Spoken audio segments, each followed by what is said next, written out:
लोग अपने दोनों हाथों को जोड़ेंगे, दोनों नेत्रों को बंद करेंगे, रीढ़ की हड्डी को थोड़ा सा सीधा करेंगे और परम पिता परमात्मा का स्मरण। ओम नमः सिद्धिभ्यः।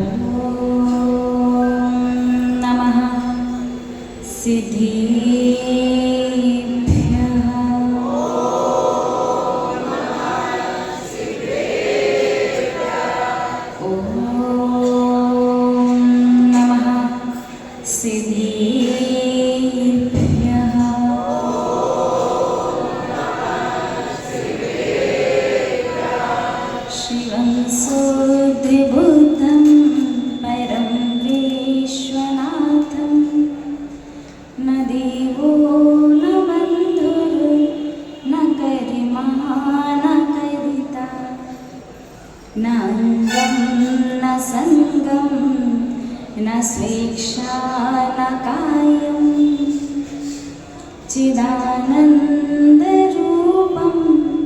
नमो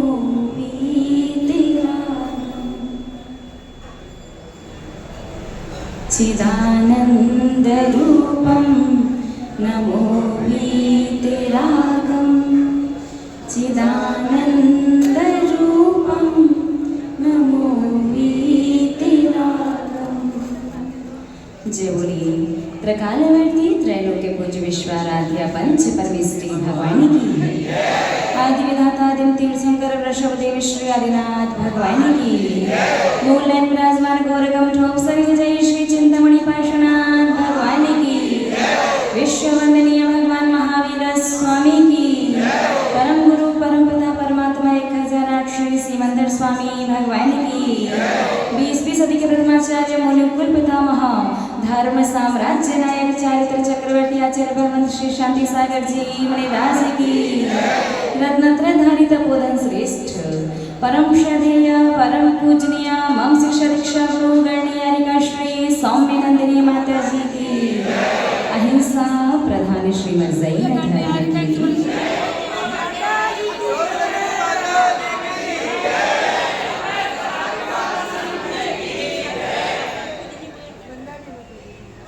धर्म स्नेही आप सभी भव्य महानुभाव, जिनागम में वर्णन मिलता है कि जिन धर्म लड्डू की तरह है, किस तरह? लड्डू की तरह, ऊपर से नीचे से आजू से बाजू से दाएं से बाएं से कहीं से भी खाइए, जैसे लड्डू मीठा ही लगता है, वैसे ही आप जैसा शास्त्रों में आचार्य भगवंतों ने लिखा है, जैसी हमारी भगवान जिनेंद्र देव की वाणी है, आप उस अनुसार चाहे कितना भी कैसा भी धर्म कीजिए, आपको हमेशा बहुत सारा बहुत अच्छा फल मिलेगा। लेकिन वही यदि लड्डू में घी बूरा और आटे का अनुपात बिगड़ जाए, क्वांटिटी बिगड़ जाए, तो क्या होगा? लड्डू का स्वाद भी बिगड़ जाएगा। ठीक उसी प्रकार से यदि अनजाने में आप कोई गलती करते आ रहे हैं, ये मत सोचिएगा कि अनजाने की गलती का दोष नहीं लगता। अनजाने में जहर खाओगे तो मरोगे नहीं क्या? बोलिए ना, मरेंगे ना। जान करके खाया है तो ब्लड सर्कुलेशन स्पीड बढ़ जाएगी, जल्दी मर जाओगे। और अनजाने में खाया है, धीमी गति से रक्त का प्रवाह हो रहा है, मरने में आधा एक घंटे का टाइम लगेगा। लेकिन जहर खाया है तो मरोगे तो निश्चित। महानुभाव, ऐसे ही गलती की है, जान करके की है तो कर्म जल्दी उदय में आएगा, तीव्र फल देगा। और अनजाने में कोई गलती हो जाती है तो कर्म आपको एक मौका देते हैं कि आपका जो समय है, जब तक कर्म उदय में आएगा तब तक शास्त्र स्वाध्याय करके, गुरुओं के वचनों को सुन करके अपनी गलती का प्रायश्चित कर लो, गलती को सुधार लो और उस पाप के फल को भोगने से बच जाओ। नहीं तो कर्म उदय में आ गया, फिर बचने का विकल्प आपके पास नहीं होगा। इसी संदर्भ में एक कहानी याद आ रही है, कहूँ तो सुना दें क्या? अच्छा एक बात बताइए, आप अपने जीवन में एक ऐसा कार्य करना चाहते हैं क्या जो आज तक कभी नहीं किया, और जो करोगे एक दिन, लेकिन उस कार्य के फल को भोगोगे आयु के अंत तक? करना है क्या ऐसा कार्य? क्योंकि अपने पास एक ही दिन है कल का, बस बोलिए ना भैया लोग, पुजारी लोग। एक ऐसा कार्य जो एक दिन करना है, एक घंटे भी नहीं, पौन घंटे करना है, और उसका फल आयु के अंत तक भोगोगे, रोज लगातार करना है क्या? श्रावी का लोगों को सबको कहना है। कितने अच्छे श्रावक है, मतलब मानना पड़ेगा आपके विश्वास को, कि आपको हम पर इतना विश्वास है कि हम ऐसा कार्य नहीं बताएंगे जो आप लोग। क्या बात है, ठीक है। तो पहले एक स्टोरी सुनिएगा, फिर आगे की चर्चा आपसे करेंगे। बात है 7वीं शताब्दी की, आज से लगभग 1400 वर्ष पूर्व, जब उज्जैन का राजा भोज हुआ करता था। उस समय श्वेतांबर संप्रदाय में एक साधु थे, मानतुंग नाम की। पूर्व कर्मोदय की वजह से उन्हें रोग बीमारी हो गई। श्वेतांबर संप्रदाय में लिखे हुए उपायों के अनुसार बीमारी का उपचार करने का प्रयास किया गया, लेकिन समस्त उपायों को करने के बाद भी वो बीमारी शांत नहीं हुई। एक दिन जंगल में बैठे थे वो श्वेतांबर साधु, और उनके पास से, उनके निकट से एक दिगंबर साधु, दिगंबर मुनिराज निकले। मुनिराज के निकलने मात्र से मुनिराज की शरीर की स्पर्शित हवा जब उन श्वेतांबर साधु को स्पर्श हुई, उन्हें अपनी तकलीफ में थोड़ा सा अच्छा लगा, आराम लगा। उन्हें आंखें खुल करके देखा कि अचानक ऐसा क्या परिवर्तन हुआ कि हवा टच होते ही मुझे, मेरे मन में थोड़ी सी शांति की अनुभूति हो रही है। देखा सामने से दिगंबर साधु निकल करके जा रहे हैं। पहुंचे दिगंबर साधु के पास, जाकर के निवेदन किया कि यदि दिगंबर धर्म में इस रोग बीमारी को दूर करने के लिए कोई उपाय हो तो बताइए। इस कर्मोदय से मैं बहुत परेशान हूँ। दिगंबर मुनिराज ने उन्हें उपाय बताया, उस उपाय को किया और उनकी रोग बीमारी का शमन हो गया। बाद में उन्हें बात समझ में आई कि यदि जिस धर्म का मैं पालन कर रहा हूँ उस धर्म में सत्यता होगी, वो धर्म प्राचीन और सही होता तो मैं उसके उपायों से ठीक हो जाता। क्योंकि पैकिंग कितनी भी अच्छी हो, फर्क नहीं पड़ता, उसके अंदर वैल्यू किस चीज़ की होती है, उसके अंदर के सामान की। आपका लॉकर, तिजोरी कितनी भी अच्छी हो, लेकिन उसके अंदर अगर कचरा भरा है तो उस तिजोरी की कोई वैल्यू है क्या?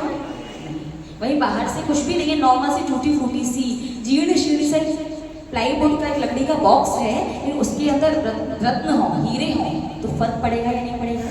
निश्चित रूप से पड़ेगा।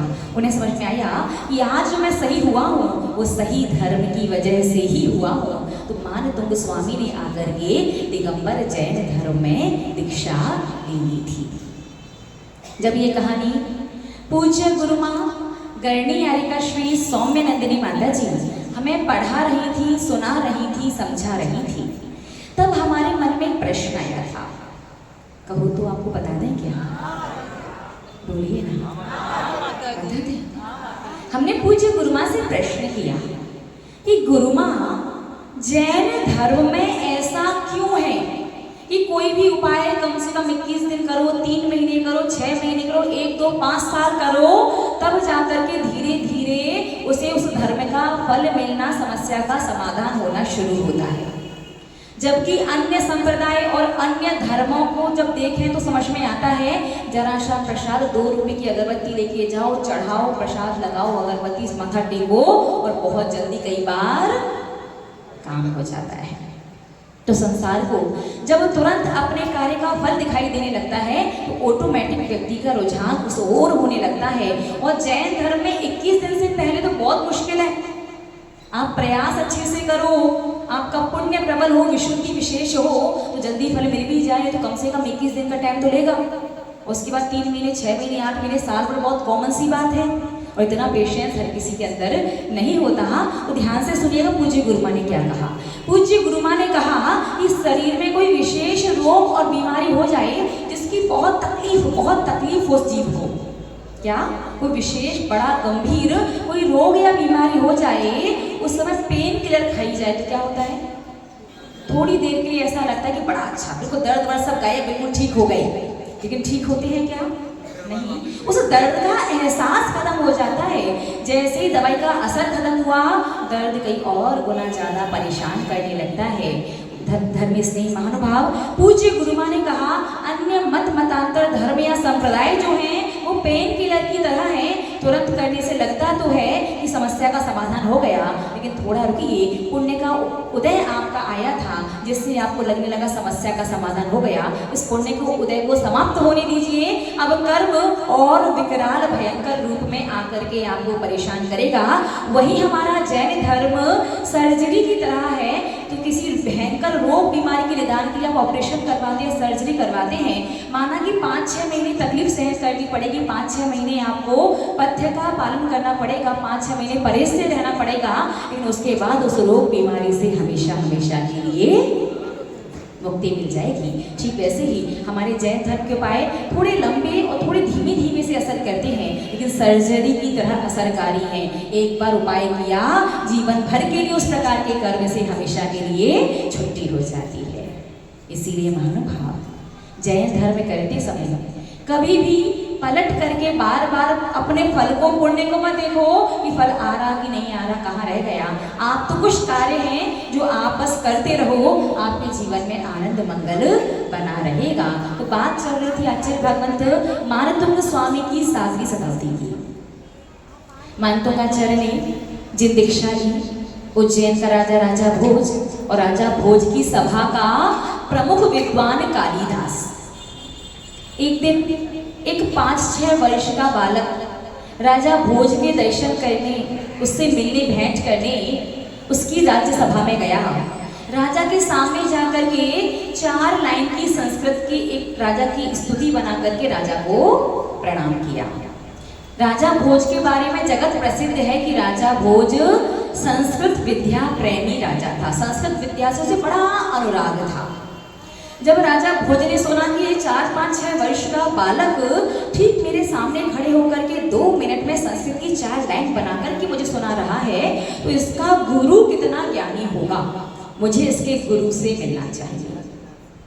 उस बालक का गुरु था कवि धनंजय। गुरु को बुलाया गया। अब होता क्या है संसार में, संसार में यदि कोई व्यक्ति सांसारिक किसी पद पर होता है, मंदिर का ट्रस्टी वगैरह कोई व्यक्ति होता है, किसी संस्था वगैरह के किसी पद पर कोई व्यक्ति होता है, तो पद पर जो व्यक्ति है उससे योग्य कोई व्यक्ति अगर सामने दिखाई दे तो क्या है, बहुत मुश्किल होता है सामने वाले की योग्यता को स्वीकार कर पाना। क्योंकि अगर आपने अपने से ज्यादा उस पद के लिए सामने वाला योग्य है ये स्वीकार कर लिया, तो आपका पद तो, बोलिए ना, हाँ अपने बोलेंगे है ना, फिर तो गया। तो बड़ा मुश्किल होता है अहंकार के सामने किसी अन्य को अपने से बढ़कर के स्वीकार कर पाना। तो कालिदास ने जैसे ही सुना कि राजा ने धनंजय कवि को बुलाया है, तो कवि कालिदास को अपनी कुर्सी खतरे में नजर आने लगी और उसने राजा को भड़काना शुरू कर दिया कि राजा, ये कवि धनंजय वगैरह को कहाँ से विद्या आती होगी, ये विद्या अध्ययन तो ब्राह्मणों का, हम लोगों का काम है, उन लोगों को कुछ नहीं आता। अगर सच में वो इतना विद्वान है तो क्यों ना एक वाद विवाद रखवा दिया जाए। कहते हैं ना कि हाथ कंगन को आरसी क्या और पढ़े लिखे को, कहावत तो बड़ी आती है आपको। एक कहावत ये भी कहते हैं कि धोबी का, बोलिए ना, धोबी का क्या, कुत्ता। आपने कहा, एक बात बताओ, एक तो धोबी, उसके पास कुत्ता, वो कर क्या रहा होगा। धोबी का गधा का हो तो समझ में भी आए, बस समझ में आई। कहावत है, किसने कहा ये कहावत है, सुना तो यही है वर्षों से, पुस्तकों में भी यही है, इंटरनेट पर भी यही है। कितनी कमाल की बात है ना। आप बात धर्म पर दोष लगाते हैं, धर्म को दोष देते हैं, धर्म करने से कुछ नहीं होता, जीवन व्यतीत हो चला, आपको सांसारिक कुछ चीजें भी नहीं आती। आप धोबी का कुत्ता, कभी आपने सोचा ही नहीं कि धोबी के पास कुत्ता करेगा क्या। धोबी का गधा कहते तो एक बार तो थोड़ा लॉजिकली लगता कि धोबी के पास गधा कम से कम कपड़े लाने और ले जाने का काम करेगा। लेकिन प्रश्न ये है कि धोबी का कुत्ता तो घर का भी होता है और घाट का भी होता है। घर पर रहता है तो भी बंधा रहता है आंगन में, और घाट पर जाता है तो भी उसे बांध दिया जाता है। तो कहावत क्या है, एक्चुअली कोई बता सकता है क्या? हाथ खड़े कीजिएगा, समझिएगा इस कहावत को। महानुभाव, धोबी लोग जो होते हैं वो तालाब, नदी या सरोवर वगैरह के किनारे बैठ करके कपड़े धोते हैं। और जो कपड़े धोते हैं वो उनका एक पत्थर का या लकड़ी का एक बहुत बड़ा एक टुकड़ा सा होता है जिस पर कूट पीट करके वो कपड़े धोते हैं। तो धोबी जिस पत्थर की शिला पर, पत्थर के टुकड़े पर या लकड़ी के बड़े से टुकड़े पर कपड़े धोता है, उस पत्थर के टुकड़े को कुतका कहते हैं। क्या कहते हैं? कुतका। अब वो पत्थर का टुकड़ा इतना भारी होता है कि रोज उसे घर ला नहीं सकते, और अगर वहां छोड़ दिया, घाट पर छोड़ दिया, तो दूसरा व्यक्ति अधिकार कर सकता है, उससे कह नहीं सकती कि भैया हमारा है, हमें दो। तो धोबी क्या करता है, कपड़े वगैरह धो करके फिर वहीं नदी के सरोवर के तालाब के किनारे जो झाड़ियाँ वगैरह होती हैं, जो बड़े बड़े शिलाएं होती हैं, चट्टानें होती हैं, उनके पीछे उसको छुपा करके आ जाता है। घर ला नहीं सकता, घाट पर छोड़ नहीं सकता। तो एक्चुअली में कहावत थी, धोबी का कुतका, ना घर का ना। समझ में आया? और वो कुतका जैसे कि फेमस है, आप लोग बिगाड़ में प्रसिद्ध हैं, और कुतका का बिगाड़ बिगाड़ के आपने कुत्ता कर दिया, और प्राउडली बोलते भी हैं, धोबी का कुत्ता, ना घर का घाट का। समझ में नहीं आता कि आपने कभी सोचा भी नहीं। लिटरली आप सोचिए कि आपने कभी इस बात पर ध्यान भी नहीं दिया कि धोबी के पास कुत्ता करेगा क्या। बात समझ में आई? फिर आप तो धर्म की बात करते, धर्म को दोष लगाते। चलो भाई लौट करके वापस आ जाते हैं। कहा थे हाथ कंगन को आरसी क्या और पढ़े लिखे को, चलो ये तो सही बोला कम से कम। तो कालिदास ने कहा वाद विवाद करवा के देख लीजिए, हम लोग विद्वान हैं। जैनों के पास तो व्यापार करने के लिए वैश्य है, वो उनके पास व्यापार करने की कलाएं, विद्याएं वगैरह उनके पास नहीं होती। अब राजा तो भाई विद्या प्रेमी, उसने कहा ठीक है भाई, करवाते हैं वाद विवाद। दोनों में वाद विवाद होना शुरू हुआ, कभी धनंजय में, कभी कालिदास में, और सांस होते होते तो कभी कालिदास हारने लगा। और जब व्यक्ति हारता है तो अहंकारी व्यक्ति बौखलाने लगता है, गुस्से में आने लगता है। तो कालिदास ने कहा कि जिस पुस्तक को लेकर के वाद विवाद हो रहा है, एकार्थवाची शब्द, वो पुस्तक हम पंडितों की लिखी हुई है, जबकि वो पुस्तक नाममाला नाम की पुस्तक कवि धनंजय ने ही लिखी थी। लेकिन कवि कालिदास ने क्या कहा, ये नाम मंजरी नाम की हम ब्राह्मणों की लिखी हुई पुस्तक है। तो कवि धनंजय ने पूछ लिया, अच्छा बताइए इस पेज पर, इस अध्याय में, इस सूत्र में क्या लिखा है। अब उसकी पुस्तक हो, कभी पढ़ी हो तो बताए। तो धनंजय कवि के इस प्रश्न का उत्तर कवि कालिदास ना दे पाया।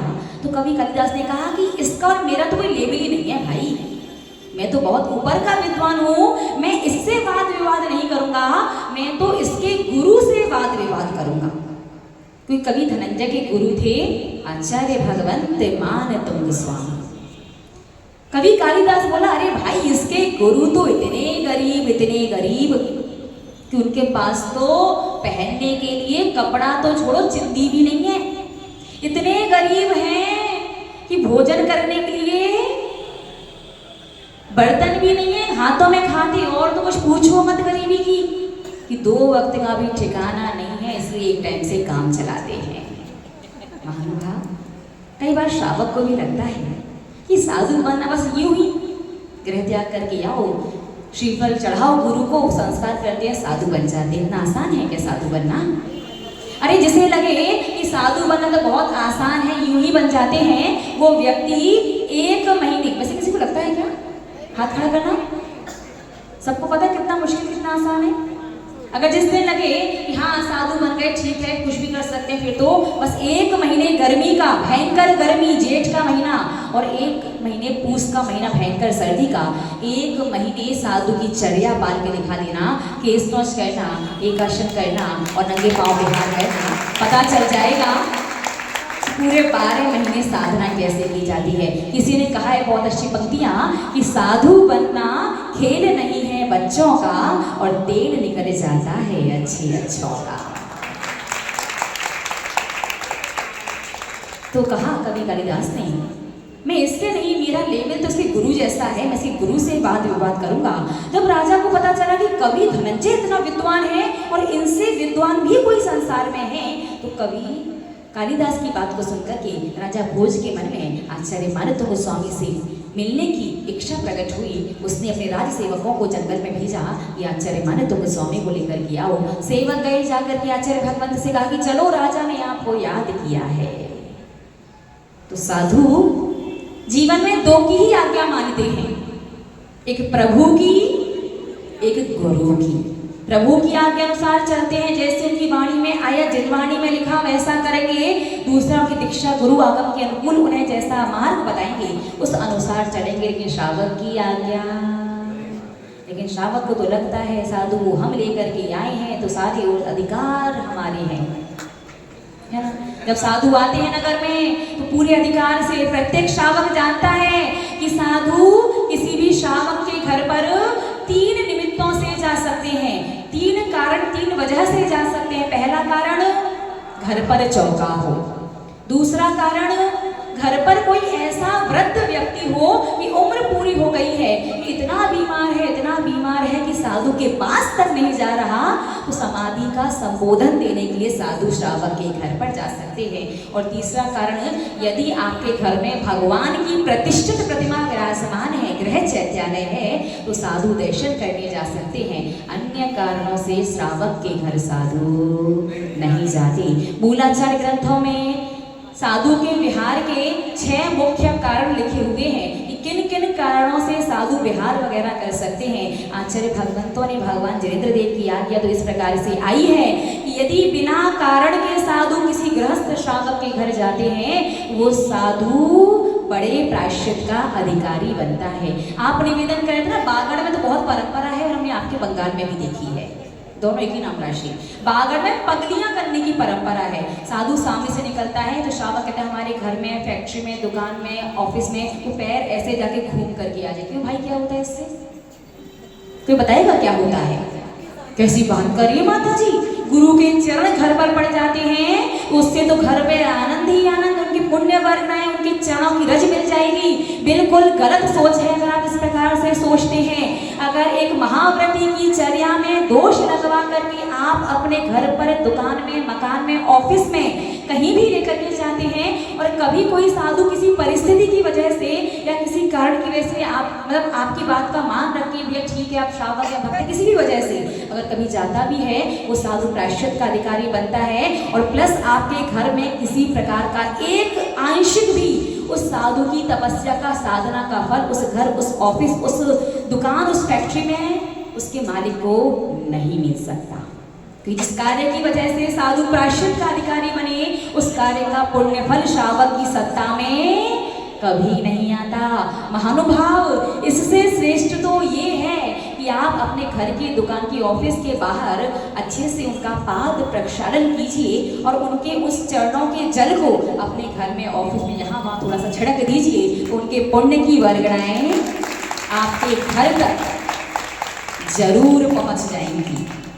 लेकिन जो घर घर में, ईमानदारी हाथ खड़े करो, कितने कितने लोग लेकर के गए हैं बिना कारण के? चौका नहीं, भगवान नहीं, संबोधन के लिए कोई व्यक्ति नहीं, चौका वक्त के लिए ठीक है। बहुत तो कम श्रावक है, क्या बात है। तो निश्चित रूप से सोच लीजिए आपने क्या किया है। और डबसन वालों और यहाँ बनवासी वाले भी हैं और बेलगछिया वाले, बड़े मंदिर वाले, अलग अलग कॉलोनी के श्रावक भी हैं।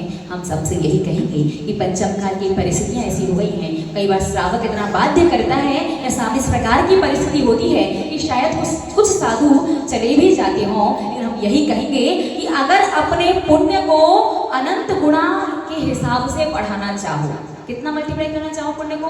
अनंत से गुणित करके पुण्य को बढ़ाना चाहो तो कभी बिना भी इन 3 निमित्तों के साधु से कभी मत कहिए कि हमारे घर चलिए। आप तो उनका पाद प्रक्षालन करके उसे, आप तो सबसे श्रेष्ठ गंधोदक, उससे बढ़ के संसार में कुछ नहीं।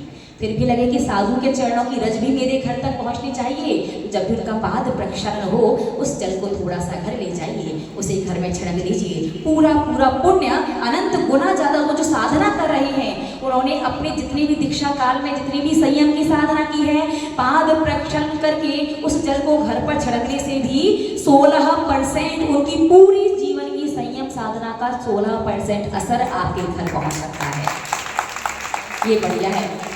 365 दिन साधना करे साधु और श्रावक, 16% उन पुण्य वर्गणाओं के असर को, प्रभाव को से उस जन के माध्यम से अपने घर ले जा सकता है। लेकिन तभी जब वो हिसाब से करे, जहाँ करने चाहिए वहाँ। ऐसा नहीं कि साधु संत सना बैठे और आप लोटा और प्लेट लेके पहुंच गए, लाओ भाई, ऐसा नहीं होता है। जब आपके घर वगैरह के सामने से निकल रहे हैं या फिर जब पाद प्रक्षालन वो करवाते हैं तब संत शाला में इस प्रकार से जाकर के बार बार पाद प्रक्षालन वगैरह नहीं किया जाता। तो वापस अपने विषय पर आ जाते हैं। कहाँ थे अपन? मानतो आचार्य को बुलवाने के लिए भेजा, तो ऐसे कई बार श्रावक आगे देता है। अभी कुछ देर पहले हुआ यूँ कि ये कार्य का संघ भी दर्शन करा था भगवान पार्श्वनाथ की। वो जैसे ही खड़े हुए, हाँ माता जी से निवेदन है, आ जाइए आप प्रवचन सुनाइए। अपनी दिव्य ध्वनि को आप आकर के बैठ करके अपनी दिव्य ध्वनि को, अपनी मधुर वाणी को हम सभी श्रावकों को सुनाएंगे। आकर के बैठ करके सुनाएंगे। इस तरह ये निवेदन कम और आज्ञा। समझ में आ रहा है डॉक्टर साहब क्या किया था अभी? तो हमेशा निवेदन करते समय ध्यान रखना चाहिए। हाँ, निवेदन में थोड़ी सी हटसा दिख सकती, नहीं ऐसा प्लीज, बट निवेदन नम्रता पूर्ण होना चाहिए, आज्ञापूर्ण। देखो हमारा तो कुछ नहीं जाता, इसमें घाटा किसका होगा? जिसके हाथ में माइक। बाकी श्रावक तो नादान, वो तो कभी सारे हमने जाके पूछा भैया से, मैं कि आप लोग यहाँ पुरुष वर्ग संचरण नहीं करते क्या? उन्होंने कहा माते नारी शक्ति। इतने चातुर्मास हुए, हमारी महिला वर्ग हमेशा आगे रहती। उन्हें एक बार जो माइक पकड़ा फिर मजाल वो लेके दिखाई। महानुभाव। तो आचार्य भगवंत के पास राजा क्या क्या पहुंची। समय तो पूर्ण हो गया, क्या करना है? जल्दी से सुना देते हैं। राजा की आज्ञा पहुंची। आचार्य भगवंत ने कहा जीवन में आज्ञा तो 2 ही की मानूंगा, एक गुरु की, एक प्रभु की। आचार्य भगवंत ने कुछ नहीं कहा। राज सेवक वापस लौट गए। दोबारा राजा ने अपने राज सेवकों को भेजा। आचार्य भगवंत ने जैसे ही दूर से देखा, आचार्य भगवंत समझ गए कि राजा अब जिद पर आ गया है, हट पर आ गया है। और संसार में 3 हट प्रसिद्ध हैं, राजहट, बाल हट और स्त्री हट। बच्चे, महिलाएं और राजा अगर कोई जिद कर लें तो भैया लोगों फिर तो समझ में, अनुभव से बता रहे शायद, है ना? प्रसिद्ध है ये 3 हट। आचार्य भगवंत समझ गए और मौन लेकर के आहार जल का त्याग करके ध्यान में बैठ गए। दोबारा रास्ते में पहुंचे, निवेदन किया। आचार्य भगवंत से जब कोई उत्तर नहीं मिला वापस लौट गए। राजा के पास पहुंचे, जाकर के कहा कि आपका निवेदन उन्हें स्वीकार नहीं किया। अब क्या है कि कुछ अवसरवादी लोग होते हैं, विघ्न संतोषी जीव, जिन्हें विघ्न उपद्रव उपसर करके मजा आता है। उस कवि ने भी कहा कि देखा मैं पहले ही कहता था कि मूर्ख हैं, मूर्ख की शोभा मौन से होती है, इसलिए उन्हें मौन ले दिया है। जबकि ऐसा नहीं है। कई कई बार मूर्ख से बोलने से बेहतर है मौन हो जाओ। अब कोई बार बार कहे हाथी उड़ता है, हाथी उड़ता है, तो कौन दिमाग लगाए कि भैया नहीं उड़ता, कहाँ उड़ता है, प्रमाण दिखाओ, कहाँ लिखा है? आप तो बोल दो हाँ भाई उड़ता है, कल सुबह हमारे घर के गेट पर आया था। वो आगे नहीं बोलेगा भाई। तो कई कई बार मूर्ख से वाद विवाद करने से मौन बेहतर होता है। तो राजा भी जिद पर आ गया। राजा ने फिर तीसरी बार पुनः राज सेवकों को भेजा कि जैसे बने वैसे उठा करके खचोड़ के घसीट के तुम ले करके आओ, लेकिन मेरे सामने आचार्य भगवंत को उपस्थित करो। राज सेवक उन्हें खींचते हुए घसीटते हुए राजसभा में लाए। आचार्य भगवंत तो उपसर्ग समझ करके ध्यान में मौन पूर्वक बैठ गए थे, आहार जल का त्याग कर दिया। राजा के समक्ष आचार्य भगवंत को लाया गया। राजा ने निवेदन किया कि कुछ तो बोलिए, अपना मौन खोलिए, उपदेश दीजिए। लेकिन आचार्य भगवंत को उपसर्ग पूर्वक, बल पूर्वक जबरदस्ती लाया गया था। आचार्य भगवंत कुछ नहीं बोले। राजा ने गुस्से में आकर के 48 सालों के अंदर उन्हें बंद करवा दिया। आचार्य भगवंत 48 सालों के अंदर बंद थे। उस समय उनके अंदर ये विचार नहीं आया कि हाय दुनिया मेरे लिए क्या कहेगी, मुझे जेल में डाल दिया। उन्हें कहा मेरे कर्म का उदय है इसलिए मुझे जेल मिली। लेकिन कभी जब इतिहास लिखा जाएगा जैन मुनियों का, तो 7वीं शताब्दी में लिखा जाएगा दिगंबर साधु को जेल में डाला गया। तो आगे आने वालों के लिए रास्ता खुल जाएगा, दिगंबर साधु को जेल में डाला जा सकता है। उन्हें विकल्प था वो दिगंबर चर्या दिगंबर साधु के ऊपर लगने वाले प्रश्न चिन्ह से वो जैसे ध्यान में बैठे, उस समय भगवान आदिनाथ की यक्षिणी देवी चक्रेश्वरी प्रकट हुई और कहा आचार्य भगवंत आप निश्चिंत रहिए, आप निर्दोष हैं, तो आपके द्वारा जिन धर्म की अप्रभावना नहीं होगी। धर्म स्नेह महानुभाव, इसीलिए पूरे भक्तांबर स्तोत्र में कहीं भी आदिनाथ भगवान का नाम नहीं आया, लेकिन दूसरे श्लोक में एक शब्द आता है प्रथमम जिनेन्द्रम। कौन सा शब्द? प्रथमम जिनेन्द्रम। यद्यपि प्रथम शब्द के 2 अर्थ निकलते हैं। प्रथम शब्द का एक अर्थ ये भी निकलता है कि मैं पहले नमस्कार करता हूँ भगवान को, और एक अर्थ निकलता है कि प्रथम भक्ति शंकर को नमस्कार करता हूँ। तो वहां पर कौन सा अर्थ लेना है, पहले नमस्कार या प्रथम तीर्थंकर? ये ढूंढिएगा, फिर आज शाम को बताएंगे।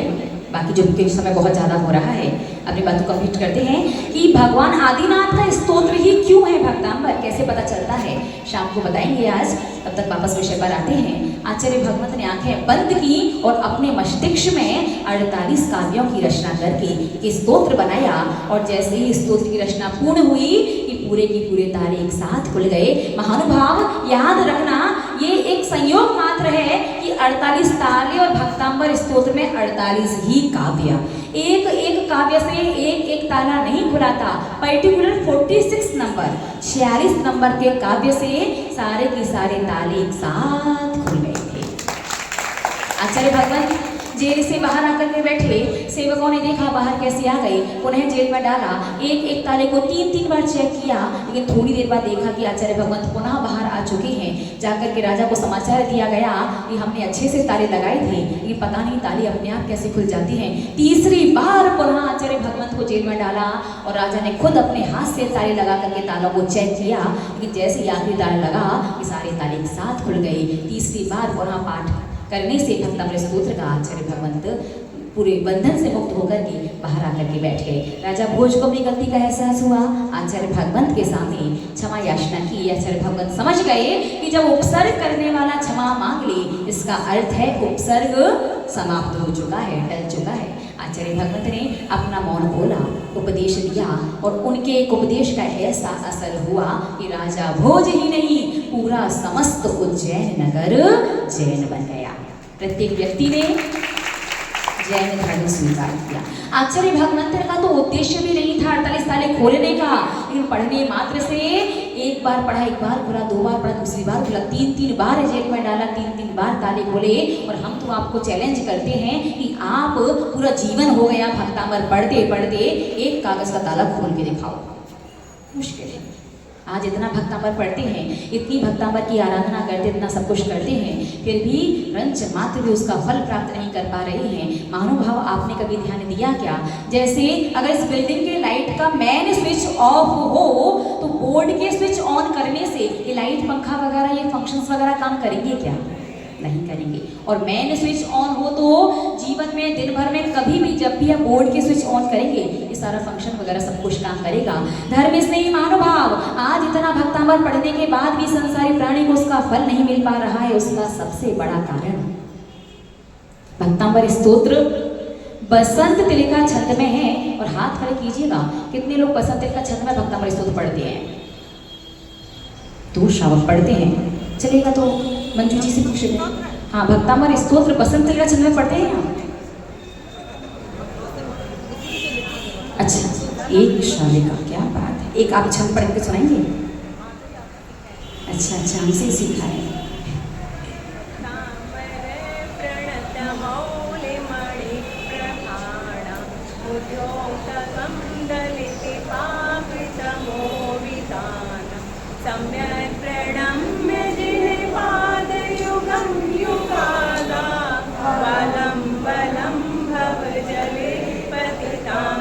बिल्कुल सही, तालियां सभी।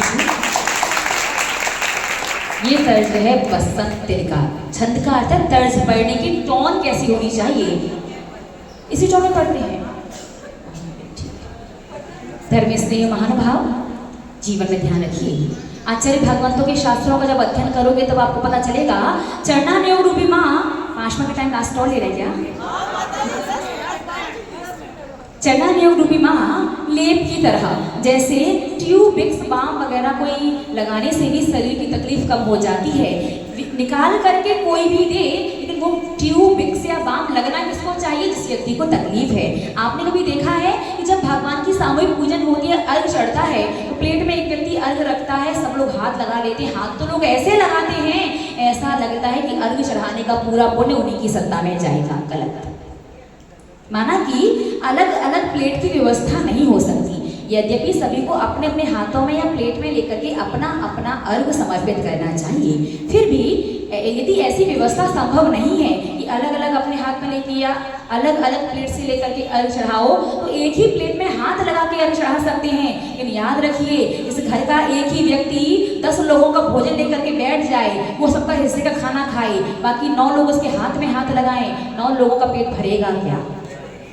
नहीं भरेगा। तो ऐसे ही भले ही आप अपने हाथ से या अपनी प्लेट से अर्घ ना चढ़ा पाए, लेकिन थोड़ा सा अर्घ अपने हाथ से लेकर उस प्लेट में डालें, फिर उस प्लेट से हाथ लगाएं। जितना अर्घ आपने रखा है तब आपको अर्घ चढ़ाने का पुण्य मिलेगा।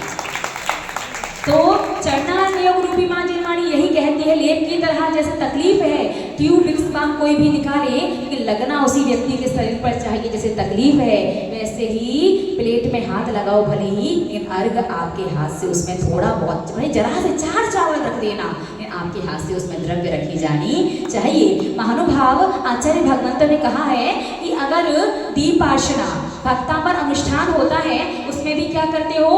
टोटल 48 दीपक लाते हो और पूरा समाज, अड़ोस पड़ोस के समाज है, सब लोग मिलकर के 48 दीपक चढ़ाते हो। ऐसा नहीं होता। एक परिवार के, अर्थात एक रसोई में जितने लोग भोजन करते हैं, वो लोग कुल मिलाकर के 48 दीपक भगवान को चढ़ा सकते हैं। तो आप लोग की अनुकूलता बैठे तो कल दीपार्चना करना है क्या? उसका पहले फल सुनिए। वो तो भाई जब सन वाले तो एडवांस चलते हैं। देखिएगा, आचार्य भगवंतों के शास्त्रों को, जिनागम को जब पढ़ोगे तो आपको पता चलेगा कि जो व्यक्ति, वैसे तो आप दीपार्चना 108 बार भी कर सकते हो, 48 बार भी कर सकते हो, 27 बार, 21 बार, कितनी बार कर सकते हो। फिर भी हमारा विशेष मानना है कि कम से कम 3 बार तो करना ही चाहिए, ताकि आपका संसार भी अच्छा चले, आपका धर्म भी अच्छे से बने और आपके साथ इसका पुण्य परभव में भी साथ जाए। धर्म स्नेह महानुभाव, दीपार्चना की होंगी आपने आज तक कई बार, लेकिन बसंत तिलका छंद में की आवश्यक नहीं है। अगर जीवन में 3 बार भी बसंत तिलका छंद में पढ़ते हुए दीपक आपने भगवान को समर्पित किए हैं, दीपार्चना की है, तो समझ लीजिए आपके जीवन में मैन स्विच ऑन हो गया। अब कभी भी, किसी भी दिन, किसी भी परिस्थिति में आप चाहे पूरा भक्तांबर पढ़ना या भक्तांबर का कभी भी कोई भी काव्य पढ़ना, हमेशा आपको भक्तांबर का जो फल मिलना चाहिए, उस काव्य का जो प्रभाव आपके जीवन में आना चाहिए। आप किसी भी दिन, किसी भी तर्ज में कैसे भी भक्तांबर पढ़ेंगे चलेगा, क्योंकि आप यदि 3 बार बसंत तिलका छंद में पढ़ते हुए दीपार्चना करेंगे तो मैंने स्विच ऑन, अब जीवन भर भक्तांबर के फल को बैठ करके आप भोग सकते हैं। और बहुत विशेष इसके फल वगैरह के बारे में है, बाकी चर्चा हम शाम को करेंगे। समय सच में बहुत ज़्यादा हो गया है। आज शाम को भक्तांबर वगैरह के बारे में अच्छे से बताएंगे। तो आपको 2 काम करने हैं। पहला काम तो भी हम नारी शक्ति से ही पूछ लेते हैं, दीपक की, बाती की, माचिस की व्यवस्था आप लोग करेंगे या फिर सब लोग अपने अपने बाजार से लेके आए? सब लोग मार्केट से लेके आ सकते हैं। सभी को अपने अपने परिवारी जन के साथ, जो भी आपके परिवार हैं, बच्चे से लेके बूढ़े बड़े, सबको, आपके जीवन में, आपके डबसन के इतिहास में पहली बार आप बसंत तिलका छंद में पारिवारिक रूप से दीपार्चना करने जा रहे हैं। पहली बार आप भक्तांबर स्तोत्र का मैन स्विच ऑन करने जा रहे हैं, ताकि जीवन भर फिर कभी भी कोई भी कैसी भी समस्या आए, किसी भी एक काव्य को पढ़ो, पूरा भक्तांबर पढ़ो, हमेशा उसका पूरा पूरा फल मिलेगा। बस पौन घंटा उस दीपार्चना में लगता है। कल भैया लोग ध्यान रखेंगे, अगर चैत्यालय वाले चाहते कि आर्य का संघ वहाँ भी शांति धारा करवाने आए, वो लोग 6 बजे अभिषेक शांति धारा करेंगे और आप लोग 6:15 बजे। समय कहा दर्शन वालों, सुबह आ जाओगे? आना ही पड़ेगा, ऑप्शन नहीं है मतलब आपके पास। ठीक है, 6:15 बजे अभिषेक शांतर की क्रिया शुरू करेंगे, ताकि हर हाल में 6:45 नहीं तो 7 बजे तो अपन दीपाशना शुरू कर ही सकें। 1 घंटे का टाइम लगता है। 7:45 बजे टाटा बाय बाय। ठीक है, तो आप फ्री हो जाएंगे, आप अपने घर जा सकती हैं और परसों सुबह हरिका संघ का फिर प्रस्थान हो जाना है। अब ध्यान दीजिए, लेकर के क्या आना है आपको 50 दीपक, घी, बाती और माचिस। दीपक का साइज छोटा होना चाहिए कि बस दीपक जला, चढ़ा और भले ही बुझ जाए, पूरे टाइम दीपक जलता रहे ऐसा आवश्यक नहीं है। बस बाती को घी में गीला करो, जलाओ और चढ़ाते जाओ, बस ऐसा करना है। तो एक रसोई में जितने लोग भोजन करते हैं उतने लोग एक सेट दीपक लाएंगे। एक सेट मीन्स 50 दीपक लेकर के आना है, एक परिवार को। एक रसोई में जितने लोग भोजन करते हैं वो उतने लोग मिलकर के एक सेट दीपक लाएंगे। तो परिवार के हिसाब से आप लोग लेकर के आइए। व्यवस्था महिला मंडल जिन्हें निवेदन किया है हमसे दीपाशना का, व्यवस्था बनाना उनका काम है। आप तो अपने दीपक लेकर के आओ, आपको स्थान मिलेगा और अपनी टेबल मिलेगी। ठीक है, तो आप दीपक मिट्टी के लेके आए, बहुत अच्छी बात है। मिट्टी के अलावा आप दीपक पीतल के, तांबे के, चांदी के, सोने के, हीरे मोती रत्न जवाहरात किसी के भी ला सकते हो। बस नियम ये है कि जिसके लाओगे मंदिर में छोड़ करके जाना है, वापस नहीं ले जा सकती। ठीक है, तो 50 दीपक, घी, बाती, माचिस और अपने पूरे परिवार के साथ आइएगा। और सबको शुद्ध वस्त्र पहन करके आने हैं। कपड़े चाहे आप जो चाहे वो पहन सकते हैं, ये धुले हुए शुद्ध सोले के कपड़े होने चाहिए। गाड़ी वगैरह के, मार्केट वगैरह के, बिस्तर वगैरह के कपड़े ना हो।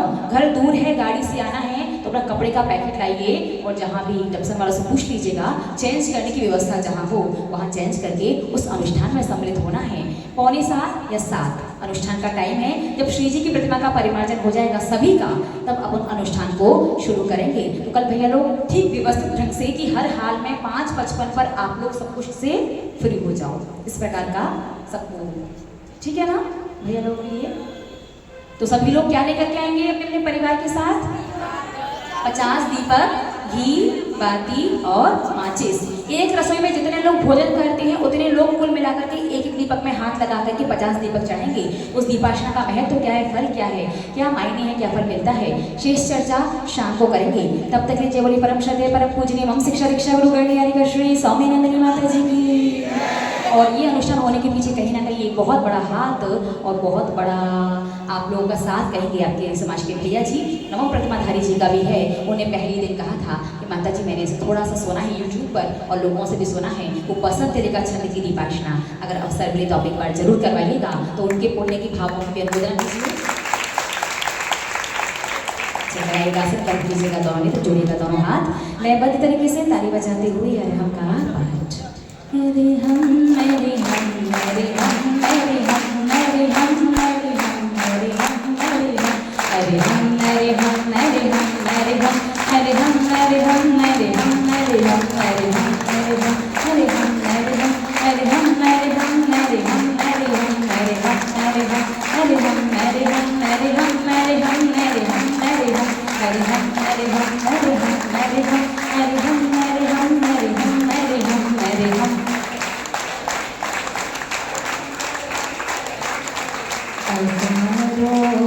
परमो बोधो रेफो विश्वावलोकनम् हकारो नन्तवीर्यात्मा बिंदु स्यादुत्तमं सुखम्। हरे हम हरे हम हरे हम हरे हम हरे हम हरे हम हरे हम हरे हम हरे हम हरे हम हरे हम हरे हम हरे हम हरे हम हरे हम हरे हम हरे हम हरे हम हरे हम।